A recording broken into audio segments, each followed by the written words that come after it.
al abordar en la Cámara de Diputados el tema de la amenaza de intervención de las Fuerzas Armadas de Estados Unidos en México, la moza de Dante, Amalia Dolores García Medina, diputada de Movimiento Paniaguado, puntualizó cínicamente que a este problema se le llama crisis de seguridad binacional, porque muestra el supuesto fracaso de México y de Estados Unidos en terminar con este flagelo.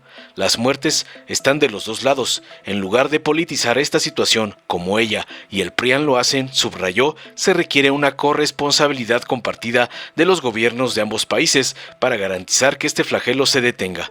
Finalmente refirió, en su delirio, que ante la próxima interparlamentaria México-Estados Unidos, la Cámara de Diputados debe examinar la posibilidad de proponer una modificación a la segunda enmienda de la Constitución de los Estados Unidos, que permita la acción de las empresas productoras de armas para detener a la Asociación Nacional del Rifle y cortar el flujo de dinero a los cárteles. Tras escuchar a la ex periodista salamera del MacPrián, la diputada María Guadalupe Chávira de la Rosa, diputada de Morena, le reviró contundente que en México se quiere paz y no guerra. México y América Latina ya no son territorios de conquista. A México se le respeta, ya no somos entreguistas. Además, cuestionó tajante las políticas públicas que se han legislado para erradicar el consumo y adicción a las drogas, como el fentanilo, entre los habitantes de Estados Unidos. Culpar al gobierno de México es una salida fácil. Amenazar con un acto intervencionista es un acto cobarde. Reiteramos la defensa de la soberanía nacional y la no intervención. Finalizó una verdadera patriota, no como la chapulina emesista. Veamos enseguida cómo la moza de Dante, Amalia García, es humillada por la diputada de Morena, María Guadalupe Chávira, por no defender a México de sus intentonas invasoras. Muchas gracias, señor presidente. Hoy estamos abordando un tema que ha resultado de gran interés, que ha generado polémica, debate en México y en los Estados Unidos, a partir de declaraciones de legisladores norteamericanos. El senador Graham primero y después los representantes Dan Crenshaw y Mike Waltz han hecho referencia de manera enfática y además han planteado que tienen la intención y la determinación de que avance una iniciativa en el Congreso de los Estados Unidos para que a los grupos del crimen organizado, a los cárteles del crimen organizado, se les tipifique como grupos terroristas y entonces se pueda utilizar al ejército, a las Fuerzas Armadas de los Estados Unidos para que puedan entrar violentando la soberanía de México, actuar en contra de estos grupos.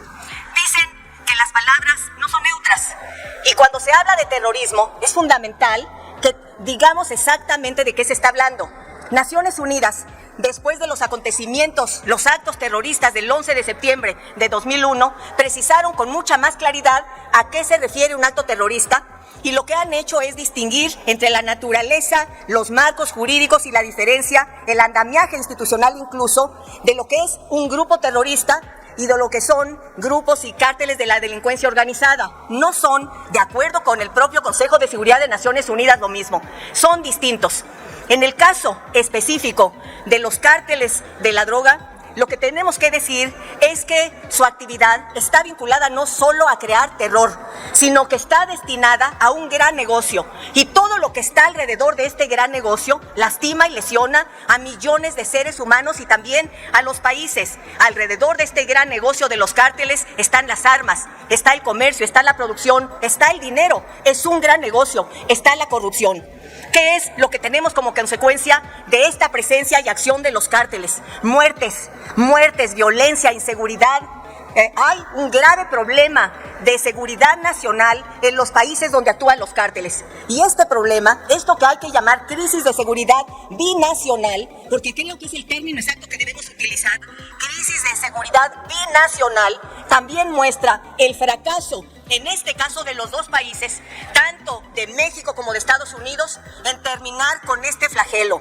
Las muertes están de los dos lados. En México tenemos miles y miles de víctimas de muertes por la acción del crimen organizado. En Estados Unidos, Washington ha puesto ya atención y foco en la acción de estos cárteles porque 70% de las muertes por consumo de drogas son por fentanilo. Es decir, hay hay lesiones, hay lastimaduras en la población y a la seguridad nacional en ambos países. Por eso tal vez es pertinente decir, y me parece que es importante subrayarlo, que hay una responsabilidad binacional en atender, en trabajar, en prevenir y en erradicar la acción de estos grupos. Estados Unidos generalmente cuando se refiere a México señala que aquí los cárteles han crecido porque hay corrupción y hay ineficacia, porque hay contubernio. México a Estados Unidos lo señala diciendo que allá está el mercado de consumo más grande del planeta, que hay dinero, que hay cárteles también de aquel lado y que no se está combatiendo. Hay razón en ambos elementos, es cierto, por eso reiteramos que hay una responsabilidad binacional en la acción de estos cárteles. ¿Qué debiera hacer? Por supuesto, no solamente él, sino muchos más. ¿Qué hacer frente a esto? Y ante esta actividad de estos legisladores republicanos que están haciendo campaña, y un gran tema de campaña es plantear el riesgo para Estados Unidos sin reconocer lo que ellos también están sufriendo y de lo que participan en las muertes, en el daño, en la agresión a la estabilidad y a la seguridad de la población cuando están en acción los cárteles. Hoy México y Estados Unidos, hay que decirlo también, mientras antes decíamos que éramos vecinos distantes, hoy son dos países que tienen una relación cada vez más estrecha. No se podría pensar en una confrontación y una separación sin tomar en consideración que México es el segundo país más importante en materia comercial para los Estados Unidos, que hay intereses estratégicos regionales y que el dicho ese de que pobre de México, tan lejos de Dios y tan cerca de los Estados Unidos, es una fatalidad geográfica irrenunciable. Somos vecinos, vamos a hacerlo, pero no solo eso, sino que económicamente las dos economías han estado cada vez más vinculadas. ¿Qué hacer frente a esto? El reto es que en lugar de politizarlo electoralmente, porque esa es la utilización que se le está dando, acudiendo al electorado que pudiera participar en beneficio de grupos de interés particulares, en el caso de Estados Unidos de los republicanos, lo que tendríamos que decir es que lo que se requiere es corresponsabilidad compartida de los gobiernos de ambos países para garantizar seguridad humana, para garantizar que este flagelo que nos lastima y que nos está agobiando sea detenido. Precisamente y en ese ámbito, sabiendo que se está trabajando en una próxima reunión interparlamentaria México y Estados Unidos, me parece que además de criticar las declaraciones y la intención de los legisladores republicanos de una utilización político-electoral diciendo que deben entrar las Fuerzas Armadas y el Ejército de Estados Unidos a actuar contra México, lo cual ya ha sido rechazado como una posibilidad por el propio presidente Biden, porque México es estratégico económicamente, porque además hay una población de 36 millones de mexicanos en los Estados Unidos que contribuyen también con su economía, y hay un vínculo cada vez más necesario e indisoluble, dígase lo que se diga o quiérase lo que se quiera.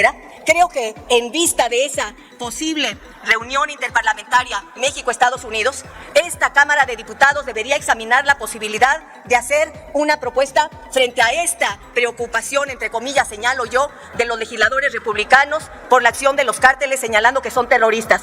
Lo principal, lo que tendríamos que proponer es que estos legisladores norteamericanos, y lo subrayo nuevamente a ellos porque me parece importante hacer alusión a lo que han señalado el senador Graham, el representante Dan Crenshaw y el representante Mike Waltz, que si su preocupación es tan profunda, se les invite a que presenten una propuesta de modificación a la segunda enmienda de la Constitución de los Estados Unidos que permite la acción de las empresas que son productoras de armas para que se limite eso, que limiten a la Asociación Nacional del Rifle, porque las armas que vienen de los Estados Unidos están cegando vidas aquí y son parte, las armas y el dinero, de lo que más fortalece a los cárteles. Invitémoslos, propongámosles que hagan una modificación a la segunda enmienda, que detengan la acción de la Asociación Nacional del Rifle, que detengan a los cárteles, cortándoles los flujos de dinero y acabando con el mercado de consumo más grande del planeta.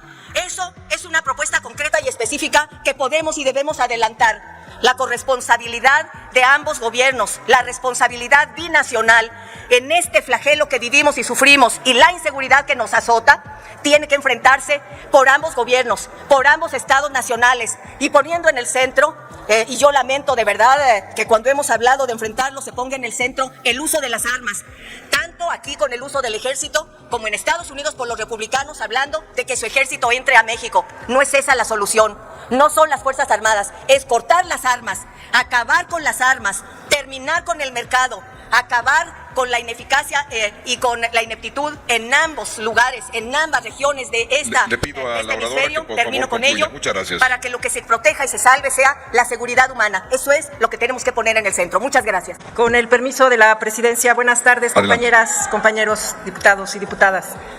En México queremos la paz, no queremos la guerra. Tenemos a un presidente el mejor pacifista que ha tenido en los últimos tiempos.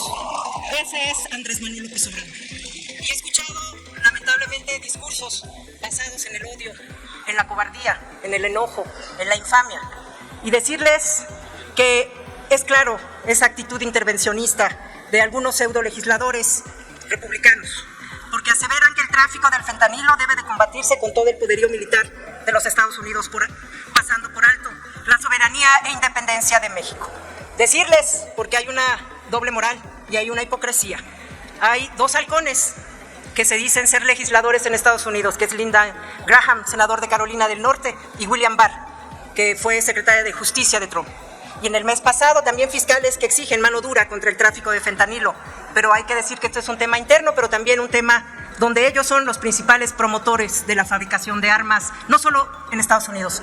Han hecho nuevamente ese falso discurso de la guerra de baja intensidad y confundir a las naciones enteras y estar disfrazando con esa falsa intromisión, estar desquebrajando las democracias como lo hicieron en América Latina y lo hicieron en Centroamérica. Y eso hay que decirlo, hay que distinguir las dos políticas. Sí, la guerra declarada por Felipe Calderón, que fue un negocio probado, un negocio a costa del pueblo, un negocio disfrazado con la iniciativa Mérida, porque veo que hay mucha ignorancia, incluso de las que suben a la tribuna. Decirles... ¿Con qué objeto, señor diputado? Por favor, sonido a la curul 189. Presidente, me gustaría hacerle una pregunta a nuestra diputada oradora. Con mucho gusto. Diputada, Con mucho gusto. Adelante, por favor. diputada, diputada, quería... por favor. Serenos, tranquilos. A ver, una moción de orden, va adelante, por favor. Ya admitió... Una moción de orden, va adelante. A ver, escucho la moción de orden a la moción que va a hacer el compañero diputado. Presidente, con absoluto respeto al compañero que hace el planteamiento, con absoluto respeto a la oradora, únicamente, presidente, para hacer la referencia histórica del reglamento, en que la moción que se trata de preguntas en referencia al propio reglamento únicamente es aplicable cuando se trata de un debate. Es decir, cuando está en discusión un dictamen y cuando se está en posiciones a favor o en contra. La agenda política no forma parte de ese apartado. Aclaro, si el criterio de la presidencia termina siendo que haya preguntas, únicamente lo dejo por sentado, va a ser el nuevo criterio que se tenga para todos los debates de agenda política. No estoy haciendo la suposición, diputada, con todo el respeto, porque así inicié, que se trata de una postura en contra de mi parte. Únicamente estoy apelando al criterio histórico que ha tenido la presidencia desde hace por lo menos 2 legislaturas, porque es como está establecido en el reglamento. Por lo tanto, dentro de esta moción de orden, presidente, solicito una rectificación del trámite. Muchas gracias. Queda inscrita su moción. Antes de volverle a dar la palabra al compañero que la ha solicitado para formular la pregunta, escucharé lo que tenga bien expresar el diputado Leonel Godoy y después continuaré el trámite que ya había autorizado para que formule la pregunta. Adelante, diputado Leonel Godoy. ¿Con qué objeto? Es una moción de orden. Adelante, por favor. La Junta de Coordinación Política siempre busca, respetando el derecho de las diputadas y de los diputados, plantear a la mesa directiva el orden del día y cómo será el debate en ese orden del día. Hay algunos temas que se acuerdan con precisión, que no se admiten preguntas, etcétera, etcétera, como es el caso, como ha ocurrido con las efemérides, pero en este tema ahorita es la agenda política, es un tema de deliberación que por ese motivo debería de considerarse por el señor presidente, por la mesa directiva, de que da lugar a la pregunta. La presidencia ya había autorizado la formulación de la pregunta, si es que quien está interviniendo la acepta. Y si la acepta esta presidencia, en orden a la equidad en términos de los grupos parlamentarios, en agenda política, se aceptará el uso y el derecho que tienen las y los diputados de formular preguntas. Adelante, diputada Mariana Gómez del Campo. ¿Con qué objeto? Otra pregunta. Por favor, atendamos a la moción de orden que ha solicitado la diputada Mariana Gómez del Campo. yo solicité el uso de la palabra presidente por alusiones personales hace un momento. Se refirió a las legisladoras que hicimos uso de la palabra con antelación y por eso solicité el uso. Nada más para recordarle a la diputada. A ver, me permite, diputada Guadalupe Mariana Chavira. Gómez del Campo. Diputada, permítame. Me puso el saco. Sí, permítame, diputada. No escuché yo una alusión de carácter personal. Me gustaría que se revisara la versión estenográfica para que me dieran el uso de la palabra. Con mucho gusto, diputada Fue Gómez del Campo. implícita, Vamos presidente. a revisar. Y si no, aquí tomé nota. Sí, y si es, de la con cita mucho textual. gusto, se le otorgará. En principio, tanto su servidor como quien está asistiéndome, el secretario de Servicios Parlamentarios, consultando con él, no escuchamos, digamos, esa alusión de manera directa. Diputado Pablo Almílcar, si es en relación al mismo tema, yo creo que está agotado, para que continúe la oradora con autorizando o no la pregunta del señor diputado que le acaba de formular. Es precisamente. ¿Es distinto su moción? De orden, presidente. Muy bien. Es una moción discúlpeme. De orden, presidente. Adelante. Presidente, simplemente para aclarar, porque aquí se hizo alusión a que solamente en los dictámenes hay debate. Y eso es falso completamente.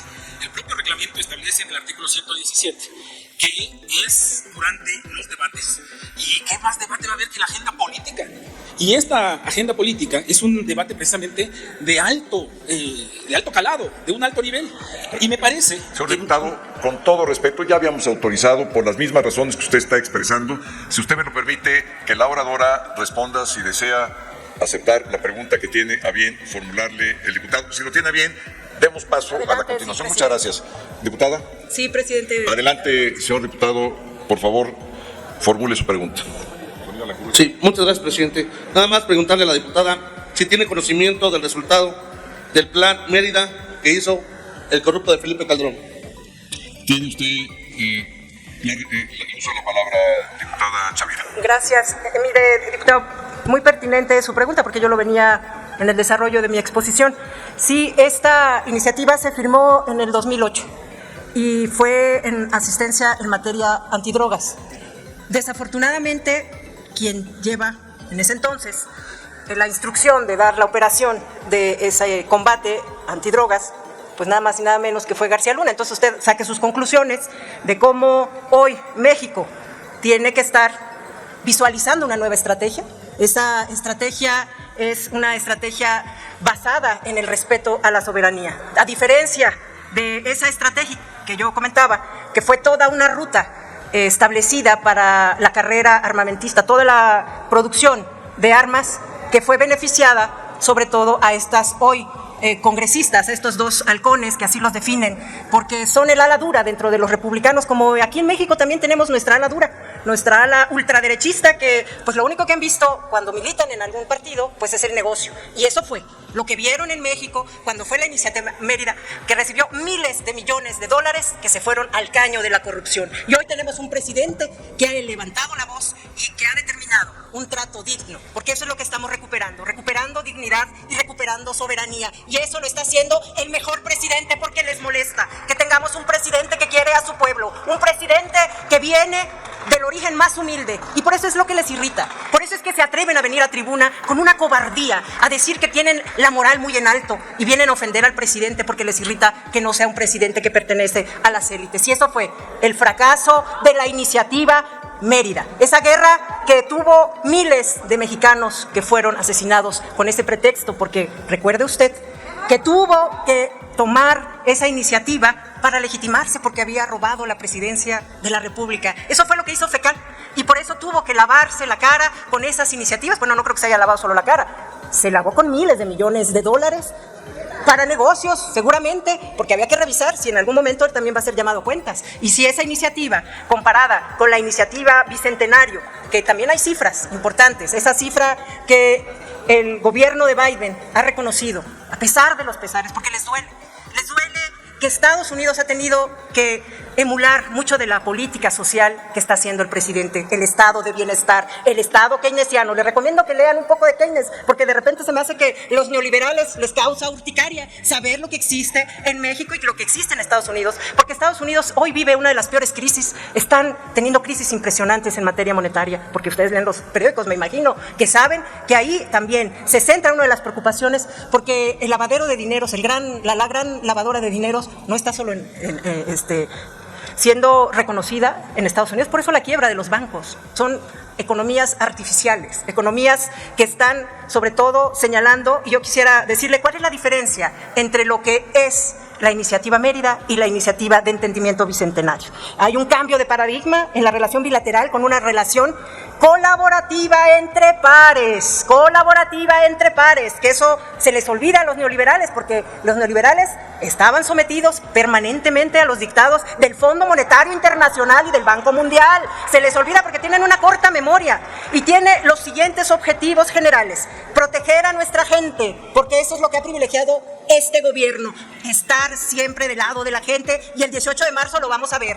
del lado de quién está la gente, la salud pública, apoyar a comunidades seguras, reducción de homicidios y delitos de alto impacto. El objetivo es prevenir los delitos transfronterizos, modos de transporte y comercio seguro, reducir el tráfico de armas, desmantelar la capacidad de los OXX y sus cadenas de suministro ilícitas, reducir el tráfico y la trata de personas. El objetivo 3, perseguir a las redes criminales, desmantelar el financiamiento de las actividades ilegales y reforzar la capacidad de los actores del sector de seguridad y procuración de justicia para investigar y perseguir a la delincuencia organizada. Incrementar la cooperación sobre las extradiciones. Ya tenemos a uno, sigue otro que gobernó porque fuera el espurio. Ese que gobernó seguramente en algún momento pues va a tener que dar cuentas a la ley.